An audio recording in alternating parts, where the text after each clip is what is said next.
اور بہت سارے صوفی سلاسل میں آپ کی مناجات بطور ذکر اور بطور ورد بھی پڑھی جاتی ہیں۔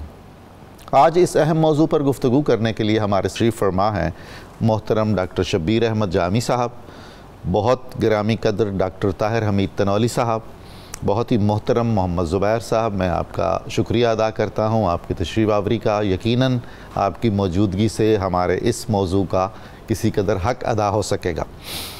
ڈاکٹر جامی صاحب، حضرت کا ذوالنون مصری کا جو بلند مرتبہ ہے تصوف میں، اور اکابر نے جو انہیں خراج تحسین پیش کیا ہے، سراہا ہے، کیسی محبت سے ارشاد فرمائی۔ بسم اللہ الرحمن الرحیم۔ اللہ تعالیٰ کا ایک نظام قدرت اور نظام رحمت ہوتا ہے جس کے مطابق شخصیات آتی رہتی ہیں۔ اللہ تعالیٰ نے دین اسلام کے اندر جو 3 رنگ بہت واضح رکھے ہیں نا، ایک تو رنگ ہے جس کو ہم کہتے ہیں عقیدہ، ایمانیات جی۔ دوسرا اس کے اندر جو رنگ ہے جس کو ہم کہتے ہیں احکامات، فقہ۔ واہ۔ اور تیسرا اس کے اندر رنگ ہے جس کو ہم کہتے ہیں اخلاقیات۔ آہا، سبحان اللہ۔ تو لگتا یہ ہے کہ ان تینوں علوم کے اعتبار سے اللہ نے خاص شخصیات کو متعین فرما رکھا ہے۔ ان شخصیات میں جن شخصیات کو امام ہونے کا، رجحان ساز ہونے کا اور مقتدا بننے کا موقع ملا، ان میں حضرت ذوالنون مصری رحمۃ اللہ علیہ کا نام بہت نمایاں آتا ہے۔ بے شک۔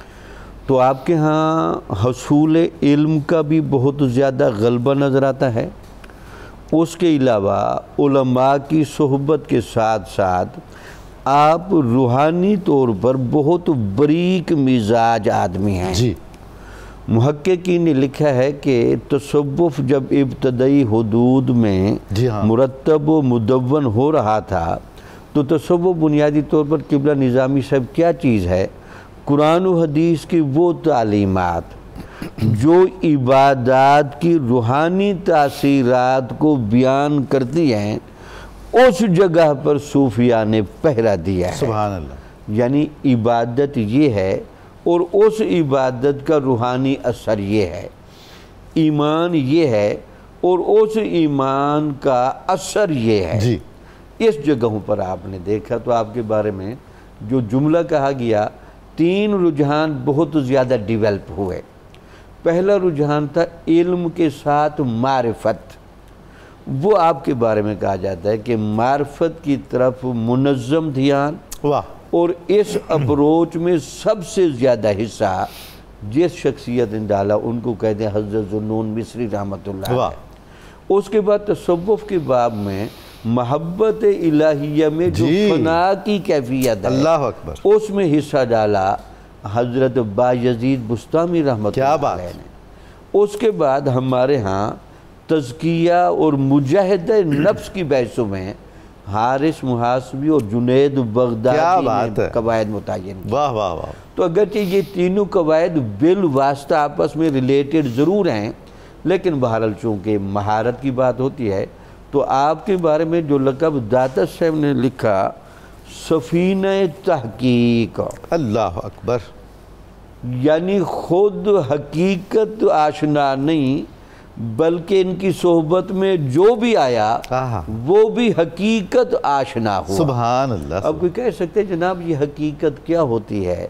تو ذرا تصوف کی 4 اصطلاحیں بابا فرید صاحب رحمۃ اللہ علیہ سے پوچھا گیا، حضرت یہ فرمائیں شریعت کیا ہوتی ہے، طریقت کیا ہوتی ہے، معرفت کیا ہوتی ہے اور حقیقت کیا ہوتی ہے؟ تو آپ نے پوچھا کہ آپ نے کبھی بادام دیکھا ہے؟ تو اس نے کہا جی دیکھا ہے۔ تو آپ نے کہا اس کے اوپر جو سخت چھلکا ہے نا، یہ ہے شریعت۔ واہ۔ جب تک وہ چھلکا قائم رہے گا اس وقت تک گیری کو نہ موسمی اثرات خراب کر سکتے ہیں، کیا بات ہے، نہ اس گیری کو کوئی کیڑا مکوڑا کھا سکتا ہے۔ یہ اس کی ڈھال بھی ہے اور اس کی فصیل بھی ہے۔ فصیل بھی ہے۔ اس کے بعد آپ نے کہا وہ جو گیری ہے نا وہ ہے طریقت۔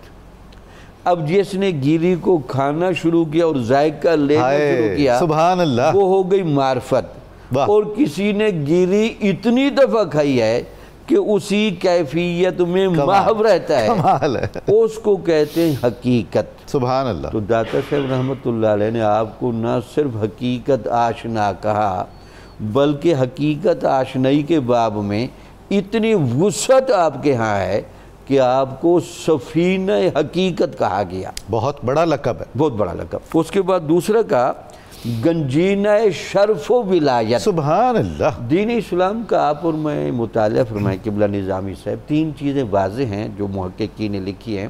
ایک ہے اللہ تعالیٰ کا نظام عدل، ایک ہے اللہ تعالیٰ کا نظام فضل، جی، ایک ہے اللہ تعالیٰ کا نظام حکمت۔ سبحان اللہ۔ تو عدل کے اپنے پیمانے ہیں، فضل کے اپنے پیمانے ہیں، حکمت کے اپنے پیمانے ہیں۔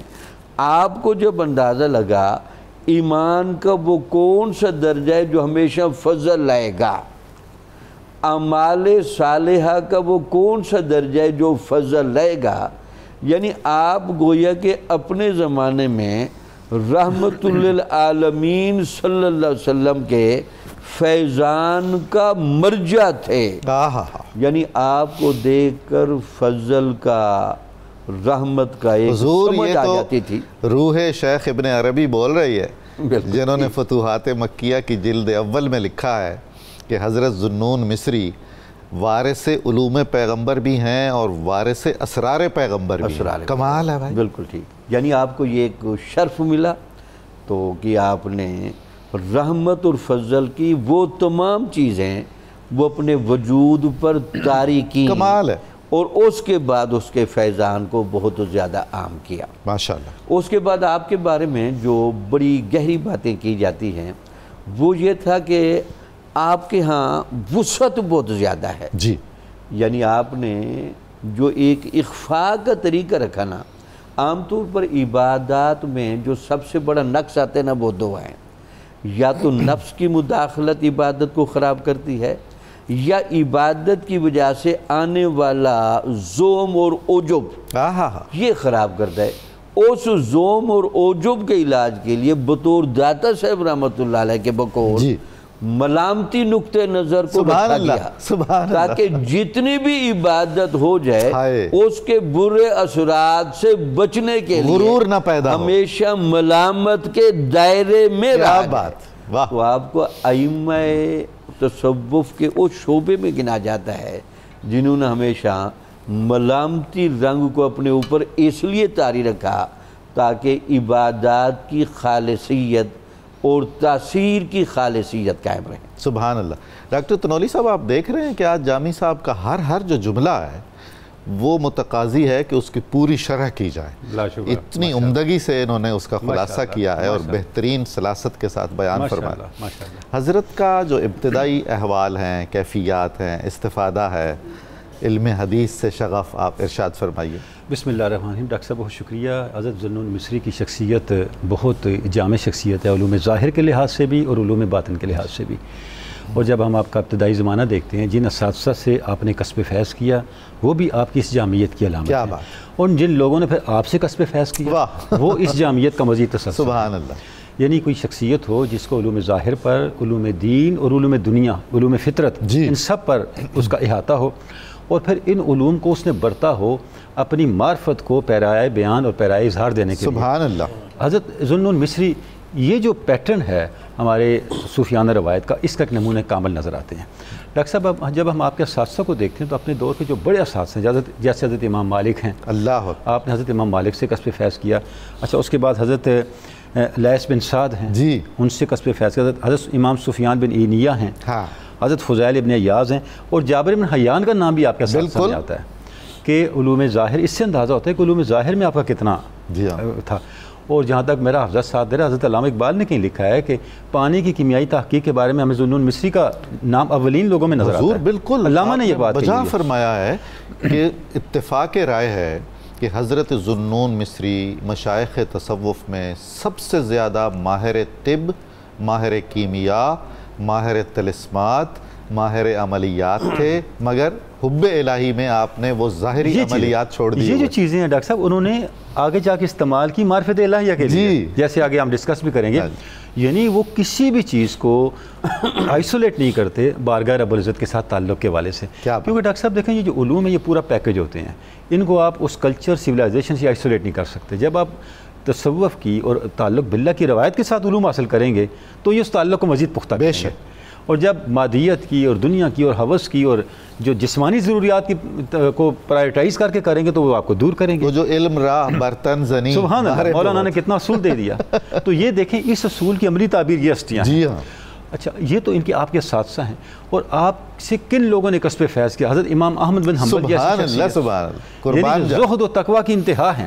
کیونکہ جو تصوف پہ 2 جلدوں میں کتاب لکھی حضرت امام احمد بن حنبل, اس کا نام ہی کتاب الزہد رکھا. سبحان اللہ. تو انہوں نے زہد کیوں رکھا؟ ان لوگوں سے انہوں نے سیکھا, بشر حافی سے سیکھا, حضرت ذوالنون مصری سے سیکھا, اور ہمیشہ حاضر خدمت ہوتے تھے. حاضر خدمت ہوتے تھے. اور ڈاکٹر صاحب یہ کیا مبارک زمانہ تھا جب علم ظاہر علم باطن کی دہلیز بھی آتا تھا اپنے نقائص کو دور کرنے کے لیے. تو معاشرے میں پھر علم تعمیر کرتا تھا, تخریب کا باعث نہیں بنتا تھا. جب سے یہ جامعیت چلی گئی تو کیا ہوا, ہمارے پاس ایک پار ٹوٹ گیا, ایک پار کے ساتھ جو پرواز ہے اس وائے مسائل پیدا کرنے کی کچھ نہیں کر پا رہی. اس کے بعد جب ہم دیکھتے ہیں ڈاکٹر صاحب آپ کے فیض یافتگان میں سے ایک شخصیت ہے ابو یعقوب یوسف بن حسین رازی. اتنی بڑی ہستی ہیں جن پہ حضرت کشف المحجوب کے اندر حضرت امام داتا گنج بخش نے پورا چیپٹر لکھا, پورا باب لکھا. اچھا, حضرت داتا صاحب نے ایک اور شخصیت پہ پورا ایک باب قائم کیا, حضرت ابو سعید احمد بن عیسیٰ. یہ بھی آپ کے تلامذہ میں ہیں, آپ کے مریدین میں. حضرت سہل تستری, سبحان اللہ, کتنی بڑی ہستی ہیں. تو یہ وہ لوگ ہیں جو حضرت ذوالنون مصری کی صحبت سے فیض لے کے آگے چلے. حضور حضرت یوسف بن حسین کا تو بتایا جاتا ہے کہ آپ مکہ مکرمہ سے حضرت شیخ کی زیارت کے لیے مصر گئے. سبحان اللہ. تذکرہ سنا جی, وہاں پہنچے. کیونکہ جیسے بھی آپ نے بھی ارشاد فرمایا تھا آپ بہت سیر کرنے والے اور بہت زیادہ سفر کرنے والی شخصیت تھے. تو ظاہر جن جن علاقوں سے آپ گزرے, جن جن علاقوں میں آپ نے قیام فرمایا, وہاں لوگوں میں جو آپ خوشبو چھوڑ کے آئے, اس کا لازمی نتیجہ تھا کہ ہر یوسف اس یعقوب کے لیے آتا. سبحان اللہ, سبحان اللہ. اچھا ڈاکٹر صاحب, اس کے بعد آپ دیکھتے ہیں کہ حضرت ذوالنون مصری کی شخصیت کے اندر جو جامعیت ہے, یہ جب علوم آپ نے حاصل کر لیے تو اب جب اس طرف کیسے لوٹے؟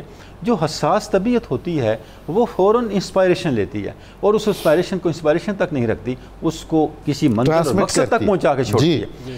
جب آپ کو توبہ کے حوالے سے آپ نے ایک نوجوان کو دیکھا کہ وہ بہت سخت مجاہدوں میں ہے, آپ اس کے پاس کے پتہ چلا ایک نوجوان اتنا سخت مجاہدات میں, اور اس نے اپنے نفس کو, اپنے اس بدن عنصری کو تکالیف میں ڈال رکھا ہے, شاید اس سے کوئی بہت بڑا گناہ سرزد ہوا. آپ گئے ان کے پاس اور جا کے پوچھا کیا بات ہے؟ اس نے کہا جی ایک مسئلہ ہے میرا, میں اس مسئلے کے حل کے لیے اپنے آپ کو مشقت میں نے ڈالا ہوا. مسئلہ یہ ہے کہ میرا یہ جسم میری منشا کے مطابق اطاعت الہی کے لیے میرا ساتھ نہیں دیتا. اللہ اکبر. آپ نے فرمایا, میں نے سوچا تم نے کوئی گناہ کبیرہ کیا ہے. کمال ہو گئی. یہ کیا بات ہے؟ اس نے کہا عبادات جو ہیں, جو فرائض سنن, اس کی بات نہیں ہے. جس طرح مجھے بندگی کا حق ادا کرنا چاہیے, یہ جسم میرا ساتھ نہیں دیتا, تا وقت ہے کہ یہ میرے ساتھ کمپرومائز نہیں کرتا. کمال ہو گئی. میرے راستے پہ نہیں آتا, میں اس کو نہیں چھوڑوں گا. آپ نے توبہ کی اور ظاہر سے باطن کی طرف آپ نے رجوع کیا. یعنی وہ ہلکا سا جو سوء ظن پیدا ہوا تھا اس پر بھی. اللہ اکبر, اللہ اکبر. اچھا اب ڈاکٹر صاحب اس کے بعد جس انداز سے آپ نے توبہ کی, آپ کی توبہ کے بارے میں حضرت داتا گنج بخش نے ایک جملہ لکھا جس کو صوفیاء نے اپنے اوراد میں رکھا ہوا ہے. جی. وہ جملہ کیا؟ توبۃ العوام من الذنوب اور توبۃ الخواص من الغفلہ. سبحان اللہ. توبہ عوام کی اور ہے اور خواص کی اور ہے. عوام کی توبہ گناہوں سے ہے اور خواص کی توبہ غفلت سے ہے. اللہ کہ وہ غفلت کو ترک کرتے ہیں. اور جو اخص الخواص ہیں ان کی توبہ کیا ہے؟ من رکون القلب الی ما سوی اللہ. سبحان اللہ. وہ اس سے بھی توبہ کرتے ہیں کہ ان کا دل ایک لمحے کے لیے اللہ کے علاوہ کسی اور کی طرف جھک جائے. جو دم غافل او دم کافر. او دم کافر. سبحان اللہ. یہ ہمارے صوفیاء نے اس کو اپنی زبان میں ہمارے فہم کے لیے, ہمیں سمجھانے کے لیے ٹرانسلیٹ کر دیا. یہ صوفیاء ہیں جنہوں نے کلچر کو بھی انسٹرومنٹ بنایا, زبان کو بھی انسٹرومنٹ بنایا, معمولات کو, ہماری روٹین کی زندگی کو بھی انسٹرومنٹ بنایا, ہمیں غفلت کے حجاب سے نکال کے اللہ کی اطاعت کے کھلے میدان میں لانے کے. اللہ اللہ. تو اس کے امام جو ہیں وہ حضرت ذوالنون مصری ہیں. زبیر صاحب, نام نہاد علماء ظاہر نے صوفیاء کو ہمیشہ بہت ٹف ٹائم دیا, اور حضرت ذوالنون مصری بھی اس سے بچے نہیں ہیں. ایک بہت بڑے عالم دین اور مفتی مالکی فقہ کے عبداللہ تھے, انہوں نے ان پر زندیق ہونے کا فتویٰ لگا دیا, اس کی تشہیر کی, یہاں تک کہ متوکل عباسی نے آپ کو بغداد طلب کیا, قید کیا, اور پھر بات چیت جب کی تو بہت زیادہ متاثر ہوا اور نظر نیاز اور عذر معذرت کے ساتھ آپ کو مصر روانہ فرمایا. وہ کیا افکار اور نظریات ہیں جو حضرت نے خصوصی طور پر بیان فرمائے ہیں یا جن پر علماء ظاہر کو کچھ مسائل پیدا ہوئے, کج فہمی سے پیدا ہوئے؟ بسم اللہ الرحمن الرحیم. سلمی نے طبقات میں اس کا ذکر کیا. وہ کہتے ہیں کہ مصر میں سب سے پہلے آپ نے مقامات اولیاء کے بارے میں اور ترتیب احوال سب سے پہلے آپ نے بیان, بالکل ایسا, جب آپ نے بیان کی نا تو ان کے سر کے اوپر سے گزر گیا. انہوں نے کہا کہ یہ تو ہمارے سلف ایسے کہتے ہی نہیں تھے, جیسے آج بھی کچھ لوگ کہتے ہیں کہ یہ تو ہمارے سلف کہتے ہی نہیں تھے. حالانکہ یہ انہی اسلاف کی تعلیمات کا نچوڑ اور اس کا مغز اور روح ہے, اور اسی بنیاد پہ انہوں نے کفر کا فتویٰ لگایا. آپ نے ابھی عبداللہ الحکم کا ذکر کیا, اور آپ کو ملحد کہا گیا, آپ کو زندیق کہا گیا. اچھا, آپ نے اس کی شرح کیا کی؟ آپ نے کہا کہ کوئی اللہ تعالیٰ کا جب کسی پہ کرم ہوتا ہے وہ اللہ تعالیٰ کا قرب حاصل ہوتا چلا جاتا ہے, اور وہ اللہ تعالیٰ کے اتنے قریب ہو جاتا ہے کہ غیرت حق یہ گوارا نہیں کرتی کہ اسے کوئی اور دیکھے, سبحان اللہ, وہ اسے اپنی طرف موڑ دیتی ہے. اچھا, ویسٹ بھی جو ہے نا ان میں بڑا انٹرسٹڈ ہے. حضرت ذوالنون مصری میں وہ آپ کی یہ جو ابھی ہم بات کر رہے تھے آپ کے سلسلہ ملامت کی وجہ سے, کیونکہ ان میں بھی یہ کانسیپٹ ہے کہ ایک مقدس دیوانگی کا, آپ تو فتوت کے اور ملامت کے اور ایک طرح سے جو کلندری ہے اس کے بانیوں میں ہیں. جی بے شک ایسے. اب ہم ان کی تعلیمات پہ آگے آئیں. آپ مثلا توحید پہ بات کر رہے تھے. آپ نے کہا کہ توحید یہ ہے کہ اللہ کی جو قدرت ہے وہ ہر شے میں بلکہ جملہ اشیاء میں جاری و ساری ہے. سبحان اللہ. لیکن وہ قدرت ان اشیاء سے ملتی نہیں ہے, اختلاط نہیں ہوتا. واہ واہ. دیکھیں یہ معیار کیسا ہے اس کا, کمال ہے جی یہ تو. اور پھر آپ نے کہا کہ ہر شے جتنی بھی ہے اس کی علت اس کی تخلیق ہے, اور وہ اللہ تعالیٰ کی صنعت سے ہے, اور اللہ تعالیٰ کی صنعت کی کوئی علت نہیں ہے, کیونکہ وہ تو انکازڈ کاز ہے. سبحان اللہ. کہتے ہیں نا کہ اس کا کاز کیا ہے, تو پھر چلو مان لیا اس کا کوئی کاز ہوگا, وہ جو کاز ہوگا اس کا کون سا کاز ہے. تو الٹیمیٹلی آپ نے کہیں جا کے رکنا ہے, جہاں آپ نے رکنا ہے وہی اللہ کی قدرت ہے. واہ واہ واہ. تو یہ کیسے ظالم لوگ ہیں جو صوفیاء کو مطعون کرتے رہتے ہیں. وہ میرا خیال ہے کہ یہ سطحیت کی وجہ سے, یہ بالکل سطحیت, ان کے اندر وہ پروفنڈٹی وہ ڈیپتھ نہیں ہے جو صوفیاء کے اندر ہے. آپ جو فرما رہے تھے مقامات تصوف یا صوفیاء کے مقامات, حضرت مولانا جامی نے بھی اشارہ فرمایا ہے نا کہ یہ چیزیں مرتب تو بعد میں ہوئیں حضرت شیخ عبداللہ انصاری وغیرہ سے, لیکن اس کی ابتدائی جھلکیاں واقعی حضرت ذوالنون مصری کے ہاں ہیں, اور آپ کثرت سے اس کا بیان فرماتے تھے. جی, پھر اس سے آگے چلا حضرت جنید بغدادی نے پھر آپ سے استفادہ کیا. بالکل. پھر انہوں نے تو باقاعدہ اصطلاحات سازی کر دی, بنیاد آپ نے رکھی تھی, اور پھر اس کی عمارت کو حضرت جنید بغدادی مرتب کرنے والوں میں انہوں نے کیا. پھر آپ نے کچھ چیزوں کا بتایا کہ ہماری جو بنیاد ہے تصوف والوں کی وہ کس چیز پہ ہونا چاہیے, ان کا دار و مدار. وہ کہتے ہیں کہ اللہ کی محبت پہ ہونا چاہیے, دنیا سے بغض پہ ہونا چاہیے, قرآن کی تابع فرمانی سے ہونا چاہیے, اور اس ڈر سے ہونا چاہیے کہ جو ہمارے احوال ہیں اس میں تبدیلی واقعہ نہ ہو جائے. اچھا, یہ صوفیاء کو بڑا تقوی اور بڑا ڈر رہتا ہے, اور ربنا لا تزغ قلوبنا بعد اذ ہدیتنا, کہ جب ہم ہدایت پہ آ گئے ہیں تو پھر ہم کہیں ریورس نہ ہو جائے. اچھا, یہ صوفیاء کو اس کا بڑا ہی ڈر رہتا ہے. اچھا, پھر آپ نے وہ چونکہ بات کی کہ لوگ صوفیاء کو اولیاء کو کچھ لوگ تو خبطی شمار کرتے ہیں, تو ایک ایسا ہی شخص آپ کے پاس آیا, اس نے کہا جی یہ تو مجھے لگتا ہے کہ سیدھا سیدھا آپ اسلام ہے اس پہ عمل کریں, آپ بڑی گہرائی کی باتیں کرتے ہیں, مجھے تو خبطی لگتے ہیں. تو آپ نے اپنی انگشتری دی اور کہا وہ فلاں بھٹیار ہے, اس کے پاس جا کے اس کو فروخت کر, اس سے قیمت لگوا. اور پھر کسی سونار اور جوہری کے پاس بھی جانا. اور وہ جب اس کے پاس گیا, بھٹیارے نے کہا کہ یہ تو کہہ رہا ہے 1 دینار کا, یہ تو آدھے دینار کا بھی نہیں ہے. تو آپ پھر جوہری کے پاس گئے تو اس نے کہا کہ یہ تو 1000 دینار کی انگشتری ہے. آپ کے پاس واپس آئے تو آپ نے کہا کہ بالکل اسی طرح سے علماء ظاہر اور علماء سو قدر نہیں کرتے علماء حق کی اور اولیاء اللہ کی, جیسے بٹیارے نے انگشتری کی قدر نہیں کی. حضور وہ کیسی خوبصورت ضرب المثل ہے فارسی کی, قدر زر زرگر شناسد قدر جوہر جوہری. ماشاءاللہ, کیا بات ہے. اچھا, حضرت مولانا روم نے بڑی پیاری اس بارے میں کہا ہے. وہ فرماتے ہیں کہ جو ترازو ہے نا, اس سے ہم پہاڑ کو نہیں تول سکتے. سبحان اللہ. اصل میں ہم نے اپنی تکڑیاں اور ترازو پکڑی ہوئی ہیں اور اس میں چیزوں کو تولتے رہتے ہیں, اور پھر ہمیں وہ مسئلہ آتا ہے. بے شک. اچھا, پھر آپ کا جو دین کے ساتھ شغف تھا, جو آپ کو جو فقہ میں عبور تھی اور حدیث میں تھی, طب کا آپ نے ذکر کیا, کیمیا کا آپ نے ذکر کیا. آپ دیکھیں کچھ ایسی مرویات ہیں جو آپ نے حضرت ابو ہریرہ تک جاتی ہیں اس میں ترک میں، اور حضرت عبداللہ بن عمر تک بھی جاتی ہیں، اور اس میں وہ بڑی مشہور وہ آپ نے روایت سنی ہوگی کہ جو دنیا ہے وہ سجن المومن جنت الکافر، وہ آپ کی روایت ہے، آپ نے اس کو روایت کی۔ اچھا وہ بڑا زبردست مسنون وظیفہ ہے جو رسول کریم صلی اللہ علیہ وسلم نے بتایا تھا، لا الہ الا اللہ المالک الحق المبین، اسے 100 دفعہ پڑھیں تو کشائش رزق کے لیے اور جنت کے حصول کے لیے یہ اکسیر ہے۔ اور پھر وہ سبحان اللہ و بحمدہ ہی کہ اگر 100 دفعہ اس کو پڑھیں تو اگر سمندر کی جھاگ کے برابر بھی گناہ ہوں گے تو وہ معاف ہو جائیں گے۔ حضور والا آپ نے حضرت شیخ کے محدث ہونے کی بات کی ہے، ہاں جی، میں نے بہت ہی زیادہ اپنے حد تک تحقیق کرنے کی کوشش کی ہے۔ جن معاصرین نے آپ کے علم حدیث کا ذکر کیا ہے ان میں سے صرف ایک شخص ہیں جو کہتے ہیں کہ ذوالنون مصری کی روایت حدیث کمزور ہے، اور وہ بزرگ وہ ہیں جن کی نظر میں ہر کوئی کمزور ہے۔ جی ٹھیک، 99% نے آپ کے ثقہ ہونے کا، مضبوط محدث ہونے کا اعتراف کیا ہے۔ بے شک اس میں کوئی شک نہیں۔ اچھا پھر ہم نے وہ جو اعتراض کیونکہ صوفیاء پہ کرتے ہیں تو آپ نے فرمایا کہ جو صوفی ہوتا ہے نا اس کا کلام ہی بیان حق ہوتا ہے، بیان حقائق اور معارف ہوتا ہے، وہ تو جھوٹ بولتا ہی نہیں ہے، وہ تو حقائق کا بیان کرتا ہے۔ اور انہوں نے کہا کہ اگر وہ خاموش رہے، اس کی خاموشی اور اس کا جو سکوت ہے نا اس سے بھی زبان حال سے پکار کے اس کا پورا وجود کہہ رہا ہوتا ہے کہ اس نے قطع علائق کی، یعنی فقر اس سے ٹپکتا ہے۔ تو یہ تو وہ کستوری حضور کیا ہے جو خاموش بھی ہو اور پتہ نہ چل رہا ہو۔ جی بے شک، جی بالکل ایسے ہی۔ اچھا پھر آپ ایک بچہ آپ کے ساتھ عقیدت رکھتا تھا تو اس نے کہا کہ حضور مجھے ورثے میں کچھ ملا ہے تو میں چاہتا ہوں آپ کو یہ 1 لاکھ دینار آپ کو دے دوں۔ آپ نے کہا کہ نہیں، ابھی تو سن بلوغ تک نہیں پہنچا، تو یہ فیصلہ نہیں کر سکتا۔ جب سن بلوغ تک پہنچا تو پھر آپ نے کیا کیا، اس نے بلکہ کیا کیا، آپ کے آنے سے پہلے سب راہ خدا دے دیا۔ پھر جب آپ کی حالت دیکھی، فقر کی حالت، اس نے سمجھا کہ شاید یہ فقر اضطراری ہے، وہ تو اختیاری تھا، تو آپ کو کہا کاش میرے پاس وہ ہوتا تو آپ کو دیتا۔ تو آپ نے کہا کوئی مسئلہ نہیں، وہ دوائی لا، اسے کھرل کر، اس میں زیتون کا تیل ڈال، سوئی سے سوراخ کر میرے پاس لا۔ جب وہ لایا آپ نے دم کیا، وہ یاقوت بن گئے نایاب۔ وہ جوہری کے پاس گیا، اس نے کہا کہ یہ تو 1000 دینار کے، کیا کہنے، تو آپ کی تو یہ شان۔ سبحان اللہ، سبحان اللہ۔ ناظرین مکرم، آپ دیکھ رہے ہیں کہ کس قدر خوبصورت اور روح انگیز باتیں ہو رہی ہیں حضرت ذوالنون مصری رحمۃ اللہ علیہ کے بارے میں۔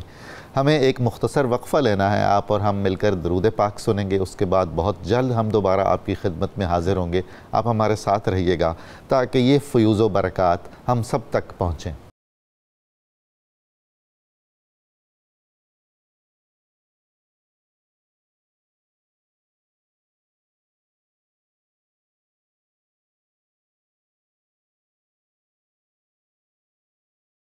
السلام علیکم ناظرین، اپنے پسندیدہ پروگرام صبح نور میں دوبارہ خوش آمدید۔ ہم گفتگو کر رہے ہیں تاریخ تصوف کی ایک عظیم المرتبت شخصیت حضرت ذوالنون مصری رحمۃ اللہ تعالی علیہ کے بارے میں، جن کے اثرات، بہت گہرے اثرات آج تک مختلف سلاسل طریقت میں موجود ہیں، اور ہر سلسلہ طریقت کا صوفی ان کے سامنے، ان کی عظمت کے سامنے سر نیاز خم کرتا ہے۔ محترم جامی صاحب، حضرت ذوالنون کے جو اسفار ہیں، آپ کا انداز تربیت ہے، اور جو آپ کی محفل میں آتے تھے، کیا شان ہے، بتائیے ذرا۔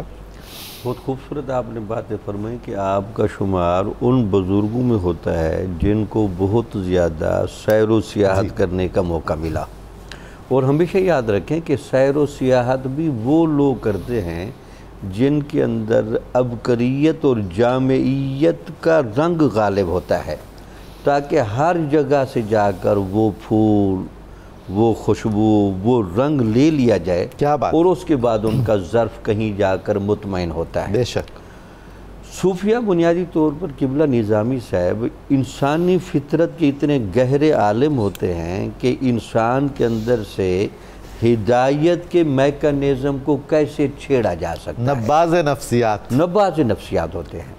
اس کے بعد یہ اللہ تعالیٰ کی رحمت و برکت کے وہ خزانے لے کر بیٹھے ہوتے ہیں کہ آنے والے بندے کو خوشبو اور رنگ بھی محسوس کراتے ہیں۔ واہ واہ، یہ جو 2 صلاحیتیں صوفیاء کے دامن میں ہوتی ہیں تو یہ ان کو مرجع بناتی ہیں، لوگ کھچ کے چلے آتے ہیں۔ تو ویسے حضور نبی اکرم صلی اللہ علیہ وسلم نے نہیں فرمایا کہ میری امت میں کچھ لوگ ایسے ہوں گے کہ ان کو دیکھ کر خدا یاد آئے گا؟ بے شک بے شک۔ اس کی بنیادی وجہ یہ ہوگی کہ انہوں نے ان چیزوں پر محنت کر کے ایسے اثرات اور ایسی کیفیات کو جذب کر لیا ہوگا کہ ان کا انسان ہونا بعد میں نظر آتا ہے، منتخب ہونا پہلے نظر آتا ہے۔ اللہ کی نشانیاں ہیں، اللہ کی نشانیاں ہوتی ہیں۔ تو آپ سے پوچھا گیا کہ حضرت آپ نے سیر و سیاحت بھی بڑی کی، بڑے بڑے لوگ بھی متاثر کیے، کوئی آپ اپنا ہی پسندیدہ واقعہ سنیں؟ اچھا۔ تو آپ نے ہونا کہ 30 سالہ مجاہدے کے نتیجے میں ایک شہزادے کو میں نے متاثر کر لیا۔ اچھا۔ تو آپ سے پوچھا گیا کہ ہوا کس طرح؟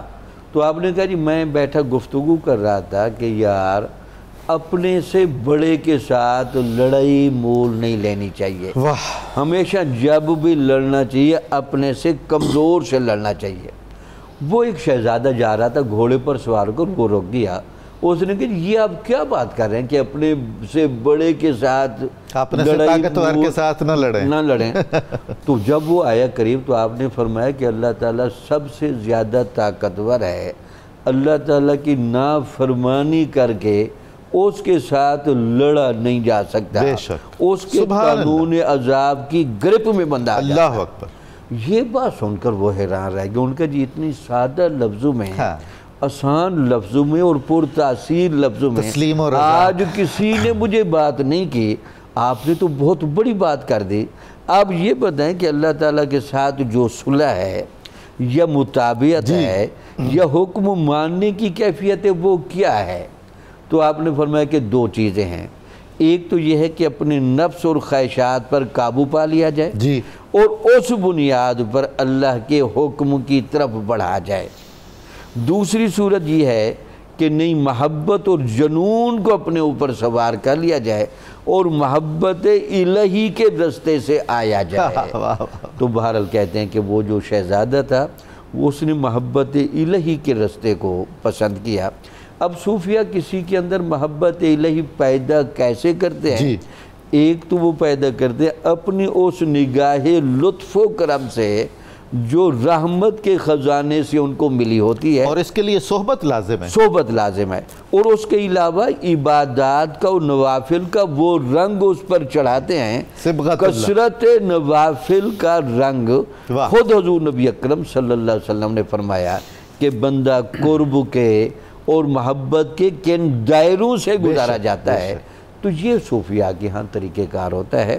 اچھا قبلہ نظام، یہاں ایک جملہ کہنا مناسب ہے۔ آپ جملہ کہیں، میں نے آپ سے ایک بڑی اہم بات بھی پوچھنی ہے۔ ٹھیک، وہ یہ ہے کہ جو لوگ تصوف پر کھلے عام تنقید کر کے دینداری کے تشخص کو بحال کرتے رہتے ہیں، ان کو کہنا چاہیے جناب آپ ان عبادات اور اعمال کو بجا لائیے جو ذوالنون مصری نے کی ہے، پھر آپ کو خود اندازہ لگ جائے گا کہ ذوالنون مصری کس دبستان کا نام ہے، کس روحانیت کا نام ہے۔ حضور وہ تو بھاری پتھر ہے نا، تنقید کرنا آسان ہے، آپ ہم ڈرائنگ رومز میں اے سی چلا کے بیٹھ کے تنقید تو کر سکتے ہیں نا، برا بھلا کہنا ہمارا وتیرہ بن گیا ہے، اللہ تعالیٰ معاف فرمائے۔ میں آپ سے یہ پوچھنا چاہ رہا ہوں، رہنمائی لینا چاہ رہا ہوں کہ حضرت ابن عربی نے ایک کمال بات کی، آپ فرماتے ہیں کہ حضرت ذوالنون مصری کو اللہ تعالیٰ نے یہ قدرت عطا فرمائی تھی کہ وہ اجساد اور اجسام میں تصرف کر سکتے تھے۔ کیا مراد ہوگی اس سے؟ مقصد یہ ہے کہ اجساد اور اجسام میں بنیادی طور پر تصرف کرنا، یہاں ذرا میں ضرور چلو بات لے آؤں۔ حضور نبی اکرم صلی اللہ علیہ وسلم کو جب حالت معراج میں لے جایا گیا تو ہمارے نزدیک وہ معراج جسمانی ہے۔ تو عام عقل کہتی ہے کہ جسم کو کیسے معراج ہو سکتی ہے؟ تو وہاں جملہ بولتے ہیں سمجھانے کے لیے، جسم دل کی جگہ پر آ گیا، دل روح کی جگہ پر آ گئی، روح صبغت اللہ کے رنگ میں گم ہو گئی، کمال ہو گئی ہے۔ تو جس طرح یہ ایک رنگ ہے، اللہ تعالیٰ نے صوفیاء کو یہ ایک ملکہ دیا ہوتا ہے، تزکیہ اور تصفیہ کے رنگ سے جب یہ گزرتے ہیں نا، یہ ہمارے ہاں غلط فہمی ہے کہ جسم و روح کا تضاد اصلی ہے۔ بہت خوب ہے۔ جسم و روح کا اصلی تضاد نہیں ہے، روح جسم و روح سے تضاد اس وقت رکھ کے بیٹھتی ہے جب مادی لذتوں میں یہ گم رہے۔ بے شک اگر اس کو مادی لذتوں سے نکال لیا جائے، روحانیت ہو اور جائے، ذکر و اذکار کی کثرت کے ساتھ اور اس کو پراپر ظاہر و باطن کا وضو کرا لیا جائے، کمال ہے. تو اس وضو کے بعد روح باقاعدہ، جسم باقاعدہ روح کی سواری کا کام کرتی ہے. سبحان اللہ. تو لہٰذا ان کو اسی لیے کہا جاتا ہے کہ یہ جو صوفیاء ہوتے ہیں ان کے جسم چونکہ رکاوٹ نہیں بنتے، لطیف ہو چکے، اس لیے یہ لوگ آنے والے لوگوں کے دل و روح میں جو اللہ نے وہ توحید کی الستو بربکم کا داعیہ رکھا ہے اس کو منٹوں میں ابھار دیتے ہیں. کیا بات. تو اسی منٹوں میں بندے کے باطن کے جذبے کو ابھار کر اس پر طاری کر دینا، اس کو کہتے ہیں تصرف کر. سبحان اللہ سبحان اللہ سبحان اللہ. ڈاکٹر تنولی صاحب، حضرت ذو النون مصری کا اخلاق و کردار، آپ کی عوام دوستی، گھل مل کر رہنا، آپ کی سخاوت، دریا دلی، فیاضی، عفو و درگزر، ارشاد کیجیے. ڈاکٹر صاحب کتنا عظیم کردار ہے حضرت ذو النون مصری کا کہ اس سے ہم اندازہ کر سکتے ہیں کہ آپ نے کس طرح عامۃ الناس میں عام آدمی کے طور پہ زندگی گزاری اور آخری وقت تک اندازہ نہیں ہونے دیا کہ آپ کس روحانی مقام و مرتبے کی عمل شخصیت ہیں. ہائے ہائے. اور ملامت کے راستے کو اختیار کرنے کا مطلب کیا تھا کہ دنیا جہان کی برائیاں اپنے سر لے لیں اور اپنی سارے جو خیرات تھی اس نے سلوکتا خلق خدا کے لیے وقف کر دیا. خنجر چلے کسی پہ تڑپتے ہیں ہم امیر، سارے جہاں کا درد ہمارے جگر میں. یعنی ایک ایسا پیکر نظر آتا ہے حضرت ذو النون مصری کی. کمال ہے حضور.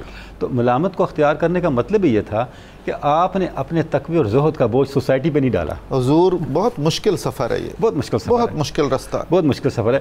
حضور غوث ثقلین نے فتح الغیب میں لکھا ہے جنازہ بن کے نہ رہو. ہائے ہائے. پوچھا گیا مطلب، فرمایا اپنے نیکی اور تقوی کے بوجھ کے اوپر لوگوں کے لیے نہ مسئلہ بن جانا، اپنے کام خود کرنا، اپنی ذمہ داریاں خود اٹھانا. سبحان اللہ. اس کا نمونہ کامل ہمیں حضرت ذو النون مصری کی شخصیت نظر آتی ہے.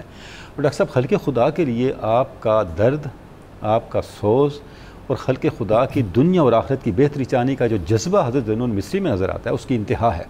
بلکہ بعض اہل علم کے نزدیک تو آپ کا ذو النون ہونا ہی اس باعث سے ہے، اس باعث سے ہے. آپ کشتی میں تشریف لے جا رہے ہیں، دریا میں سفر کر رہے ہیں، 7 احباب بھی بیٹھے ہیں، سامنے سے ایک اور کشتی آئی، اس میں کچھ نوجوان تھے جو اپنے نشاط اور اس کیفیت میں گانا بجانا جیسا ہوتا ہے عمر کا تقاضا لگے تھے. تو آپ کے جو احباب تھے اہل زہد و تقوی، انہیں بڑا برا لگا. انہوں نے کہا حضرت دعا کریں اللہ ان کو تباہ و برباد کریں. انہوں نے کیا گن مچایا ہوا. آپ نے دعا کے لیے ہاتھ اٹھائے، یا اللہ جس طرح تو نے یہاں ان کو خوشیاں عطا کی آخرت میں بھی خوشیاں عطا فرما. سبحان اللہ سبحان اللہ. وہ ہکا بکا ان کے احباب کہنے لگے حضور یہ کیا. جب وہ کشتی قریب آئی انہوں نے حضرت ذو النون مصری کو دیکھا، ایسا ان پہ حال طاری ہوا، وہ سب توبہ طائب ہو گئے اور ان کی کیفیت بدل گئی. آپ نے اپنے احباب کو متوجہ کر کے فرمایا یہ ہے ہمارا اسوہ. کیا بات ہے. اللہ میری قوم کو نجات عطا کرے. یہ اسوہ رسول صلی اللہ علیہ وسلم، یہ ہمارے رسول کا اسوہ ہے. اچھا اسی سبب سے کشتی کی رعایت سے ہی حضرت داتا صاحب نے سفینہ تحقیق فرمایا. سبحان اللہ سبحان اللہ. ڈاکٹر صاحب دیکھیں سفینہ تحقیق جو بالکل درست آپ نے ارشاد فرمایا. اہل علم فرماتے ہیں کہ آپ کو سفینہ تحقیق اس وجہ سے بھی کہا گیا اور اس وجہ سے بھی کہا گیا کہ تحقیق ایک سمندر ہے. کیا بات ہے. اس کو اگر آپ نے سر کرنا ہے تو کشتی ذو النون مصری، اس کے بغیر آپ اس سے گزر نہیں سکتے. سبحان اللہ. آپ ڈوب جائیں گے. کیسے ڈوبیں گے؟ آپ التباسات میں چلے جائیں گے، آپ ابہامات میں چلے جائیں گے، آپ حوالتوں میں چلے جائیں گے. ان سے نکلنے کا راستہ ذو النون مصری کی تعلیمات ہیں. کیا بات. اب یہاں پر بھی ایک ذو النون وہ ہیں اور ایک ذو النون امت محمدی کے. سبحان اللہ. امت محمدی کے ذو النون وہ ہیں جو گناہگاروں کو دیکھ کے ان کی آپ صلی اللہ علیہ وسلم کی اسوہ کی اتباع میں ان کی توبہ کی اور ان کی دنیا اور آخرت کی نجات کی دعا کر رہے ہیں. تو یہ جو جذبہ ہے حضرت ذو النون مصری کے اندر ڈاکٹر صاحب، یہ ہمیں خلق خدا کے لیے آپ کے دل میں جو سوز ہے، جو آپ کے دل میں شفقت ہے، جو آپ کے دل میں محبت ہے، اس کی طرف جو ہے وہ ہمیں اشارہ کرتا ہے. اچھا جب ہم اس کے بعد ڈاکٹر صاحب دیکھتے ہیں آپ کی شخصیت کے اندر بہت سے اور ایسے اوصاف ہیں جو ہمیں آپ کے کمالات کی طرف اور ہمارے لیے جو تصوف کی حقیقت ہے اس کو واضح کرنے کی طرف متوجہ کرتے ہیں. سبحان اللہ. آپ کا ایک مرید جو تھا وہ حضرت باجد بستامی کے پاس گیا ملنے کے لیے. تو جب باجد پہنچا تو انہوں نے دروازہ کھٹکھٹایا تو حضرت باجد بستامی نے پوچھا کون آیا. تو انہوں نے کہا حضرت میں آیا ہوں باجد سے ملنے کے لیے. انہوں نے کہا یہاں تو باجد کوئی نہیں. اللہ اللہ. وہ کب اکا ہوئے واپس آئے، آپ کو بتایا اور آپ نے فرمایا کہ میرا بھائی باجد حالت فنا میں ہے. سبحان اللہ سبحان. اچھا اب ڈاکٹر صاحب دیکھیں کہ کیا مقام ہے حضرت ذو النون مصری کا. ایک نقطہ آپ نے واضح کیا جس پہ پھر آگے مشائخ نے اس کی تعبیرات کی کہ فنا کا مطلب جسمانی فنا نہیں ہے، فنا کا مطلب اوصاف کا فنا. اوصاف کا فنا. فنا ادھر ہے، خیالات کے اندر ہے، آپ کے قلب کے، آپ کے احوال و کیفیات کے اندر ہے. جب آپ کے احوال و کیفیات اس سطح پہ چلے جاتے ہیں تو کیا ہوتا ہے، پھر آپ کی صورتحال بدل جاتی ہے اور آپ ایک نئی کیفیت کے ساتھ اور نئے اوصاف کے ساتھ سامنے آتے ہیں۔ اب یہ جو انداز ہے حضرت ذوالنون مصری کا، معمولات کو، عام معاملات کو اٹھا کے اس سے حقائق تک پہنچانے کا طریقہ، یہ ہمیں حضرت ذوالنون مصری کے ہاں نظر آتا ہے۔ اور ڈاکٹر صاحب اس کے بعد آپ فرماتے ہیں کہ میں نے دیکھا ایک صوفی کو، اب اسی فنا کو آگے کیریان کرتے ہیں، ایک صوفی کو دیکھا کہ وہ ہوا میں اڑ رہے ہیں، پرواز کر رہے ہیں۔ میری ان سے ملاقات ہوئی، میں نے پوچھا حضرت آپ اس مقام تک کیسے پہنچے؟ اچھا، انہوں نے فرمایا فنائے ہوائے نفس کے ذریعے سے پہنچا۔ سبحان اللہ۔ مطلب یہ ہوا کہ ہمارے اوپر جس چیز نے جال ڈال رکھا ہے وہ ہماری اپنی ہوائے نفس ہے، جس نے ہمیں مقید کر رکھا ہے، جس نے ہماری پرواز کو روک رکھا ہے۔ اب تو چاروں طرف سے ہم اس قید خانے میں بلا شبہ اس قید خانے میں ہیں، چونکہ ہم نکلنا نہیں چاہتے نا، اس سے بڑا قید خانہ ہماری اپنی منشا ہے، ہماری اپنی رضا ہے، ہم ادھر ہی رہنا چاہتے ہیں۔ تو اب یہ جو اس سے جب میں نکلا تو میرے لیے پرواز مشکل نہیں رہی، میرے لیے پرواز آسان ہو گئی۔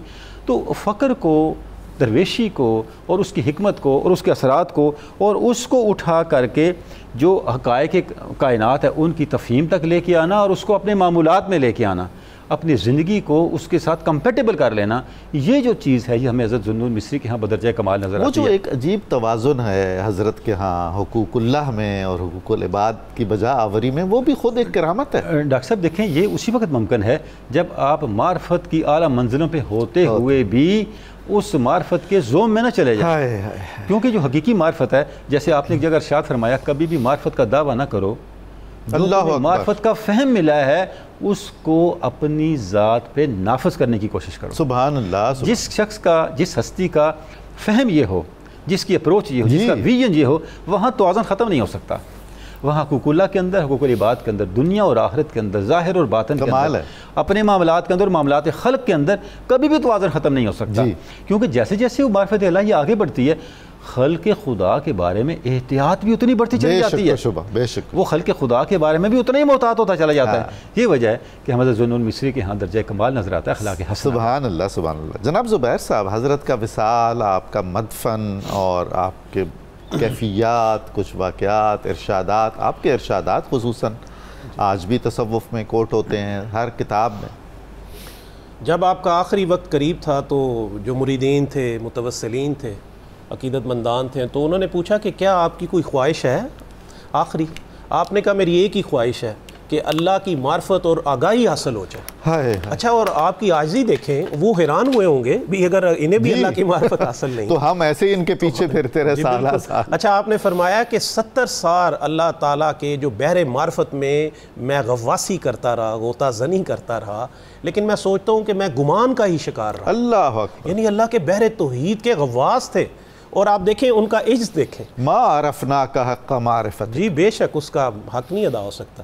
اچھا، پھر آپ سے جو آخری وقت میں جب انہوں نے کہا کہ مجھے اللہ کی معرفت اور بس آگاہی چاہیے، تو پھر انہوں نے پوچھا کہ کوئی اور آپ کی خواہش یا کوئی چیز، پھر آپ نے ایک شعر پڑھا، ٹھیک ہے، وہ شعر ہے الخوف امردنی والشوق احرقنی، کہ جو اللہ کا خوف ہے نا، اس کا تقوی ہے، وہ میرا مرض ہے، اور جو اللہ کی محبت ہے وہ میرا، اس نے مجھے جلا کے راکھ کر دی ہے اللہ کے شوق نے، اور جو اللہ کی محبت ہے اوفانی، اور وہ اللہ احیانی، اور اللہ نے مجھے زندہ کر دیا، زندہ مچھی کھا کے آپ بے ہوش ہو گئے، پھر آپ دوبارہ اٹھے تو وہ جو آپ کے شاگرد تھے یوسف بن حسین جو مرید خاص تھے، انہوں نے پھر آپ سے پوچھا کہ جی کوئی وصیت فرما دیں۔ آپ نے کہا میں اللہ کے احسانات میں گم ہوں، مجھے اسی میں گم رہنے دینا، وصیت کی تو نوبت ہی نہیں ہے۔ سبحان اللہ۔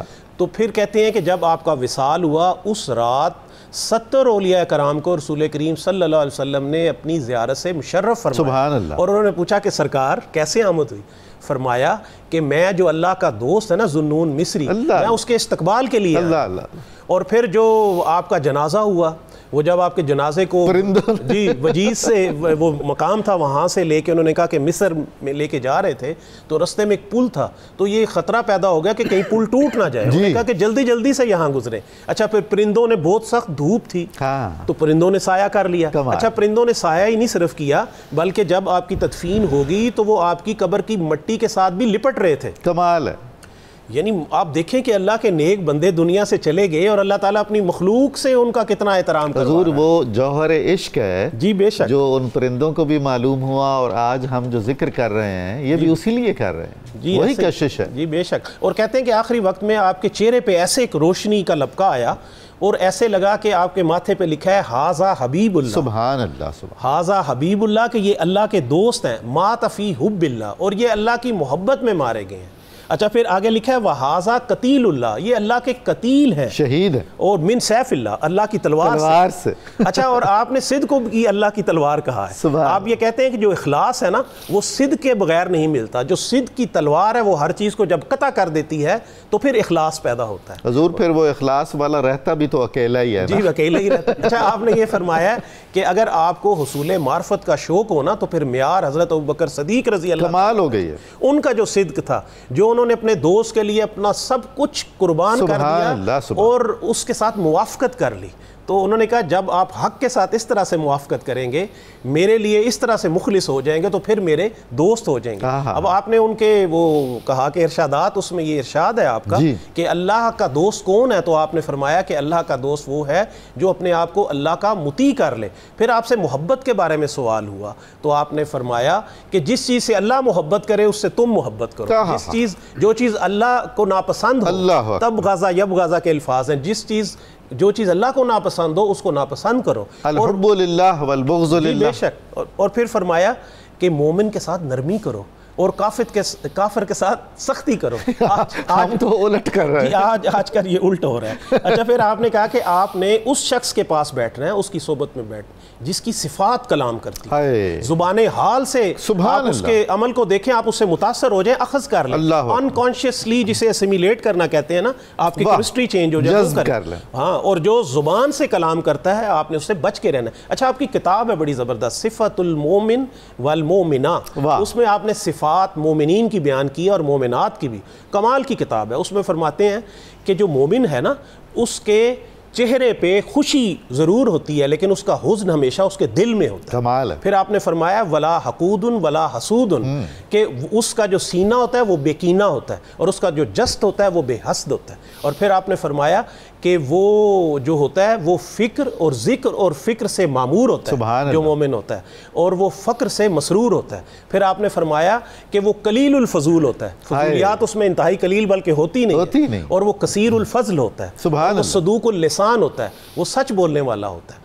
اچھا پھر آپ نے فرمایا کہ معرفت جو ہے نا وہ مختلف چیزوں میں بتایا کہ آپ کن چیزوں میں نظر کریں تو آپ کو معرفت حاصل ہوگی۔ آپ نے فرمایا کہ امور میں نظر کرنے سے آپ کو معرفت، کہ اللہ تعالیٰ کتنے حسن تدبیر سے اپنے امور کو چلا رہا ہے۔ اچھا پھر آپ نے فرمایا کہ مقادیر میں نظر کرنے سے، کہ آپ دیکھیں کہ اللہ تعالیٰ کس طرح مقدر، کس طرح مقرر کیا، جب اس پہ غور کریں گے تو آپ کو اللہ کی معرفت حاصل ہو جائے گی۔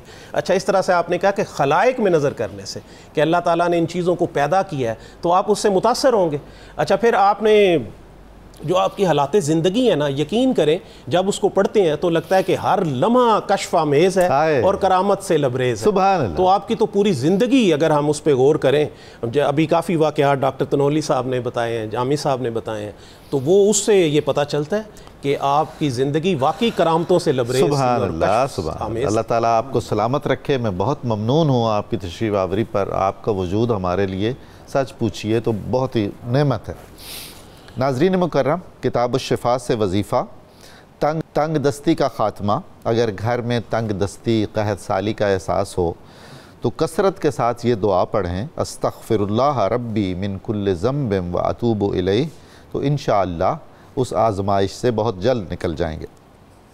حضرت ذوالنون مصری رحمۃ اللہ تعالی علیہ کا قول مبارک ہے، وہ شخص عقل مند نہیں ہے جو دنیاوی معاملات میں تو جد و جہد کرے اور اخروی معاملات میں غفلت کا مظاہرہ کرے، حلم و بردباری کی جگہ حماقت کا اظہار کرے، تواضع اور عاجزی کی جگہ تکبر اختیار کرے۔ آج کے اخبار روز 92 نیوز میں حضرت ذوالنون مصری رحمۃ اللہ تعالی علیہ کے زیر عنوان بہت عمدہ مضمون شائع ہوا ہے، آپ استفادہ کیجئے گا۔ پروگرام کی تفصیل جاننے کے لیے صبح نور کے ایکس کو فالو کریں، ہمارا فیس بک پیج لائک کریں، پروگرام دیکھنے کے لیے ہمارا یوٹیوب چینل سبسکرائب کریں اور ہمیں اپنی قیمتی آراء سے ضرور آگاہ فرمائیں۔ اب آپ ہم سب مل کر لگاتے ہیں وہ نعرہ جو ہمارے دل کی آواز ہے، ہمارے روح کی پکار ہے، نعرہ مقصد پاکستان۔ آئیے نعرہ لگاتے ہیں، پاکستان کا مطلب کیا؟ لا الہ الا اللہ محمد رسول اللہ۔